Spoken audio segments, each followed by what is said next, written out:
Toi whaatala whaatoa le whaapoponga o tala whau mai le si o whonga le lau mua mō le nei au au li.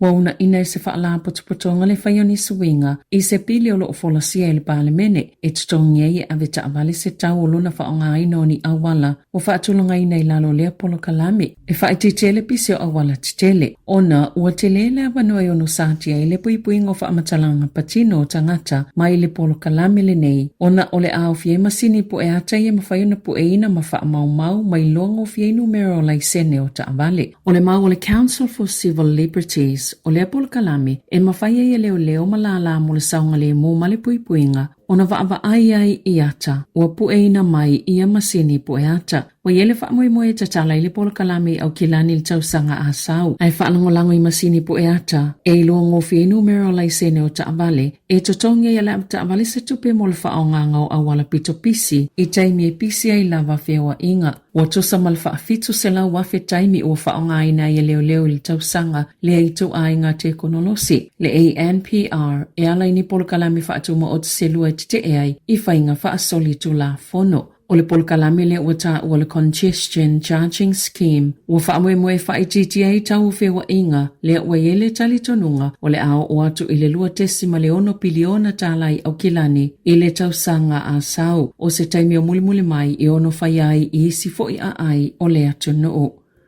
Wa au whaatasi ni usila maisi atu no e luas fultolo lalangi i se wala au mo Israelu e whaatanga a tole sa palai o fisosoni mai fafo e totono o kasa na saunole minister vai fafo wa wasamana ya Winston Peters e whaingata tele ona ono sa ia le poloka e Israelu o so se fisosoni o lo fia tu ina atu mo tangata mo le tele o vaiaso o le lapata inga malo au whaatasi e se fulu faa afe pepe wa yele tali tonunga wa mutua fia ngai mawhaafita ona ole fia ai i kasa mai mo mielo lanto mawaina o fisosoani i te tono leisi fa se fulu valu i tō la. Na whaalia Peritania, falani makanata, lo lanto le fia tele. Man whaalia fo i e whailau tusi ala vai fafo Peritania David Lammy i la lanto palemene. O se la asanga pungi sa faulia uo i ele taua i kasa mo ua tau fia ne i Peritania lanto whaatala noanga whaatawa inga ma Isara elu.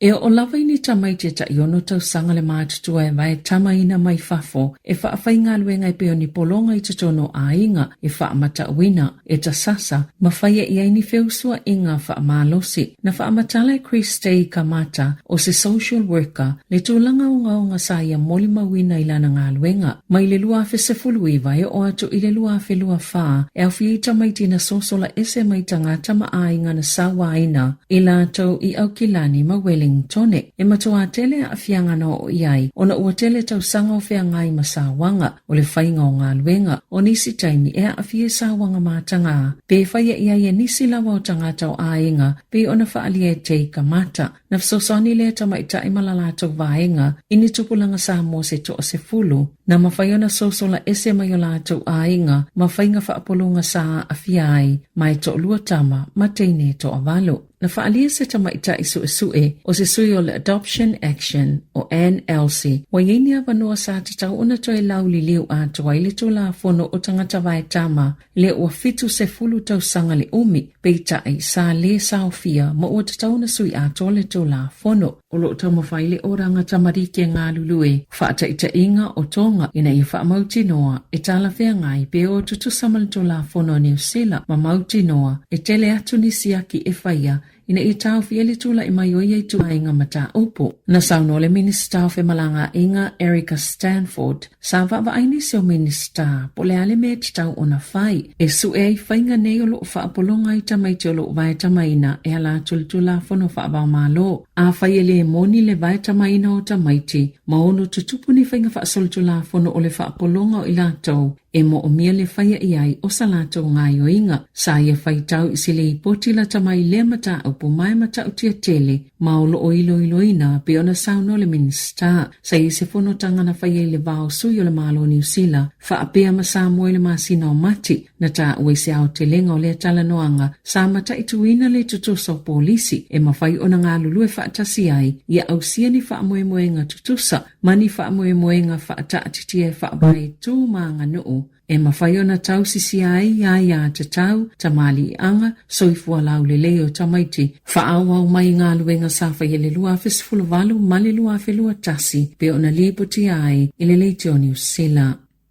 Sa yeni tangata tite e lumol pale mene le solua, sa vala au ina ia tutu ila lol fali matau sanga le matua e anga va ai, tangata mo siaki po fa ata male su enga mo le manava, po le ngā au tele se itolo. Na faalia se tamaita i wo ile vaenga fali ka ne saulo na ngā au tele, wo ile taime fa se tau maunga le malo, ina ia fa asau ina soifua o tangata, ono lo si itia pele numero tangata ya afia ilea ka ne sa New Zealand. Sa tala no le minister soifua maloloina, Simeon Brown, male minister langolango David Seymour, i tangata tite e lumal pale mene, ma o le to tele o ilantou, o tangata na fa asau ina maile ka nesa, po oa afia foi ilea lava ka nesa. Na faalia Brown lona nau, e tu ilalo le tau sanga yanga va ai, ile fa lima, peitai, ua faalia i fa maumonga, e mo mia le fa mautinoa e lava masini mo su enga ia to tonga, po colonoscopies, ma puna oaina ia mawhaio na whaia ia suinga. Sa ise vaenga to e titi na fōlinga maina tite i fautuanga le komiti, lea na fa amaloloina le tu mauni whaipula le te pāti Māori, na tau mia i inisi taimile talanoanga, ile vao le au tite o le bowel screening, ma minister. Sa faalia Rachel Ferguson, na whaanua noa lava ona ofe upua inga ia na tutupu, taluai o le toatele lava o la lato solo tite e atu ngalu tutusa, e winga ile le tutusa o afianga maile kane solonga au tele i tangata Māori ma Pasifika, o le tausanga taluai na whaasilsila i le malo, le whaamuta i le polkalami whaataitai, na mawhaio na whaatanga tangata Māori ma Pasifika, e whaia siaki po whaatal kane salmanava po nga au tele au no mastotongi, amatato ile ta ilima se fulu tausanga le mātutoa.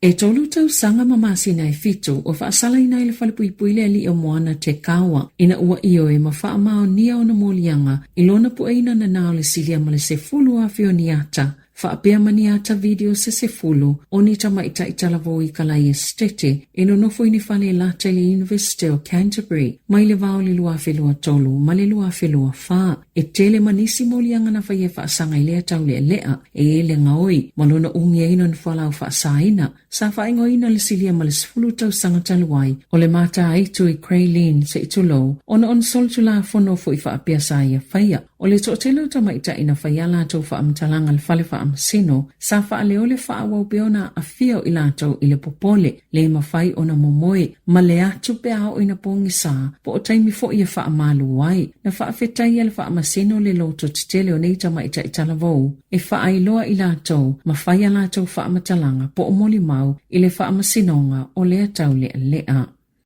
Na whaalia le asosia tangata whaingaluenga le malo le pisa a. E silia ma le awhi lima se lau tangata whaingaluenga le mtangaluenga wa onga. O le ate tewa e se maile ngaluenga mo se itu la ilia so. E whaailo ailo lātou tite i se fautuanga ina ia whaatu mau lātou tutongi le ini si itanga. Na ta ue le asosi. O le taimi mo mole tutono le lua se fulu tau sanga, o le a solo tite e ia lātou sui o lo oile matanga luenga, na sauno le whailau tusel pisa a, Fleur Fitzsimons, walo na whaiela lātou tite e, o nei musul matanga luenga i tau tino, le si iti o le tau o le soifuanga o lo whenga i nei maleu whainga luenga mo lātou a inga, e ala ili fautu aino le tā ofio na si itanga o tutongi mo tau sanga e lua. O le toatele lava o lātou sui, o le ale mawani si itanga mai lea fautuanga, na whaalia Rob Campbell, sa mata i tua le matanga luenga se i unga tala whenga i mo lea mata upo, lātou te whaalo alo foi i aia te taua tangata whainga luenga, e whaiaila lātou te tee, maolo o tau maupea e whaawawa lātou whiutanga inga, e whaia ilunga o lea nganga le lei. Wanga ini whainga tau whaasise i whale ainga, whale kofe, mapapia i Wellington e makalai e stete. Na whaalia le so upo le whaala potopotonga tali malo a New Zealand Sam McKinnon, e eise tau le au whaise tau whaavalea i Wellington e alui au nanga tali malo ma whaailoa i ai, o lona to alua, na matua ngase o ngaongai na ua mai ona tau sami la latou fale ainga. O nisi tau whaasise whaapea, sa yeise tamaita ina oso sona ngase whaafua se i o ngaonga ona ole aniani na tau sami ai. E yeise isi fale kofenanga yeise tau le amawhai iai, e toi whaafo ia tolana tupe, ona na o nala na woia latou tau mafa. Na ilo ele pisinisi, o le tangata lava le e tasi, ina ua whaasalalau ni ata whaatasi mai e tau whaasise, ilunga o se itu lau le Hospitality New Zealand i le Facebook, pei ona Saunoa McKinnon, e iai nisi na o latou mate ia, o se ngai o inga pepelo peitai, o isi na ave lava ia i le tupe. Na Saunoa le polesile le asosio fale ainga, Marisa Bidua, na whailo atu e suia la latou whaalapo tupotonga i Wellington e Makalai Estete, ia whainga tau whaasise, wa mai ona whaao o atu se whaalinga isi a tonu, e le isila fiaina, lea whainga tau whaamalea. E to oluani tangata e whaiani kone karate ngā luenga tau i whaamatalanga mo le te konolosi, wa whaasalaina nei tau sangata i tolu le whalepui. Na io e Sean Bryan ma Mark Lester o ni tangata citizen i Australia i o la molianga le tau sangata luai. O na olo la te tongi nātu, whaatase e malo la tauli maina o ni tupe e silia ma le whamili ona tā lai whaamanianga a o ngā lulu e whaakone karate mo le Spark New Zealand. O ana nafi na tō laulau ina i le whaasalanga o ia tangata e tō lua i le whaamsinonga mawalunga i au kilani. O Lester, na whaakone karate le Spark i le lua fesful tolu, e wa aia le whaata ita ingo se suinga tele o na ngā luenga le company, e whaonga e tangata lau tele mo whaamatalanga tau te konolosi. Masasi i tialo na tūlanga i se ngā luenga si nia i le te konolosi. Na whautua ina e Lester le Spark, ina i whaonga le company a Bryan o le Victory IT, e fisoa soani le whaata ita ingo swinga fō le au nanga, e le i whailua ina lava e Lester lo la sootanga ma Bryan. Na whaawauna mau e le Victory IT, ni kone karate ona o whautuanga Lester, matotongi ai iai se tupetu samale lua se fulu, te sima le $5 miliona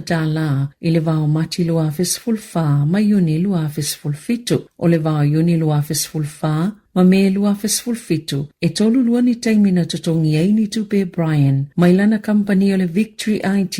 ia Lester, mai to samale wha, te sima le $10 miliona lea tupe au whai, na whaalia le whaatonu silio le safa o Karen Chang. Lea na whaia mōlianga, o se mata upo pito sili leo na te leo whainga pio i tutono pisinisi whaatuma o ti New Zealand. Sa au fie se company o lo olisina e umia whaalawa i tele, wa whailo atu ai fo i se lapata inga manino, i tūlanga o ngaonga e o iai, ni whainga pio whaapea, ia au nanga. Tala fo ia mai le se ufonga le lau mua, mōle ne ia o auli.